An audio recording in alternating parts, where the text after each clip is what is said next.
So guys let's discuss this question. Question में बोला गया है what is marginal rate of transformation.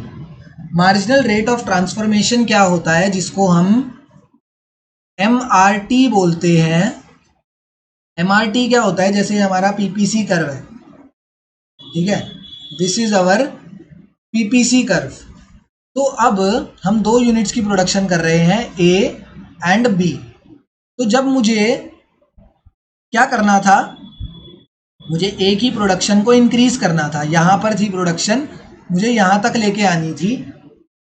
तो इन दैट केस मैंने क्या करा है, ध्यान से देखना।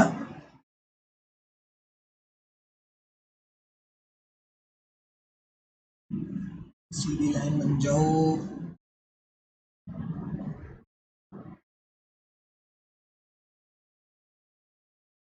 जब B की प्रोडक्शन यहां पर थी तो A की किधर थी, इधर, यहां पर इस लेवल पर थी। इस लेवल को मान लेते हैं 10 यूनिट्स एंड इसको मान लेते हैं 1 यूनिट, ठीक है।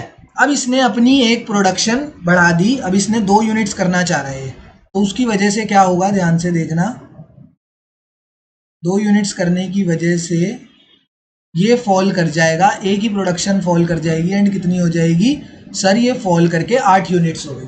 जब मैंने एक, अब मैं यहाँ पे शो करता हूँ तुम्हें, क्या है, B और A है। तो जब 1 यूनिट ऑफ B प्रोड्यूस कर रहे थे तो कितने थे, 10 यूनिट्स ऑफ A था। फिर मैंने B की प्रोडक्शन को बढ़ा के 2 यूनिट्स कर दिया, तो अब A कितना हो गया है, 8 यूनिट्स बनाने लग गए अब A को। फिर मैंने एक और यूनिट ऑफ इसका इंक्रीज कर दिया, इसका एक और यूनिट मैंने यहाँ पर इंक्रीज कर दिया। उसकी वजह से क्या हुआ, उसकी वजह से अब ये कितना हो जाएगा, अब ये हो गया हमारा 5। अब जब मैंने एक और यूनिट B का इंक्रीज करा तो A और कम हो गया, कितना कम हो गया, 5 कम हो गया। तो ये जो रेट है, मार्जिनल रेट ऑफ सब्स्टिट्यूशन क्या होता है, it is the rate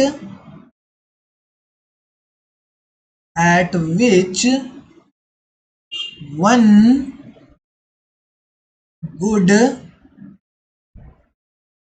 is sacrificed, one good is sacrificed for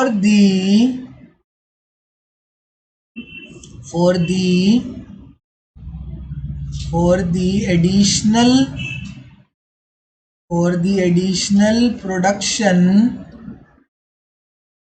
of another good, उस रेट को बोला जाता है मार्जिनल रेट ऑफ ट्रांसफॉर्मेशन।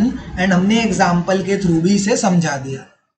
जब एक गुड की प्रोडक्शन इंक्रीज होती है तो दूसरे गुड की प्रोडक्शन ऑटोमेटिकली डिक्रीज होती रहती है, क्योंकि हमें क्या रहना है, ये किस वजह से होता है, क्योंकि हमारे पास लिमिटेड रिसोर्सेज हैं।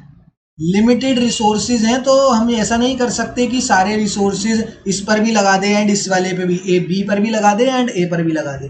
अगर हम एक पर प्रोडक्शन इंक्रीज कर रहे हैं तो ऑटोमेटिकली हमें दूसरी पे कम करनी पड़ेगी, क्योंकि रिसोर्सेज हमारे पास लिमिटेड होते हैं, ठीक है। एंड ये MRT क्या होता है, हम किस रेट पर सैक्रिफाइस कर रहे हैं, कि 1 यूनिट ऑफ B के बदले हमने 10 यूनिट्स बना रहे थे, फिर जैसे 1 यूनिट हमने बढ़ाया तो कितना हो गया, B हमारा 2 यूनिट्स कम हो गया।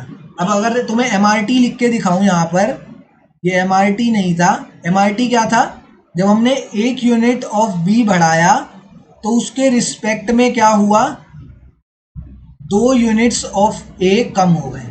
फिर जब मैंने एक और यूनिट ऑफ B बढ़ाया तो उसके रिस्पेक्ट में 3 यूनिट्स ऑफ A कम हो गए। देखो यहाँ पे कितने कम हो गए थे, 3 यूनिट्स। जब 1 यूनिट ऑफ B बढ़ाया तो पहले 2 यूनिट्स कम हुए, फिर 1 यूनिट ऑफ A, मतलब एक और बारी 1 यूनिट ऑफ B बढ़ाया तो 3 यूनिट्स ऑफ A कम हो गए। This rate at which one good is sacrificed for the production of another good is known as marginal rate of transformation. And ये रहा मार्जिनल रेट ऑफ ट्रांसफॉर्मेशन, ठीक है। जैसे जैसे एक एक यूनिट ऑफ B बढ़ाते जा रहे हैं तो B कम, A जो है, A की प्रोडक्शन कम होती जा रही है। कितने से, पहले 2 कम हुई, फिर 3 कम हुई, आगे जाएंगे तो 4 कम हो जाएगी, फिर 5 कम हो जाएगी। ऐसे करके मार्जिनल रेट ऑफ ट्रांसफॉर्मेशन चलता है एंड उसका हमने एग्जाम्पल भी देख लिया यहाँ पर, ठीक है।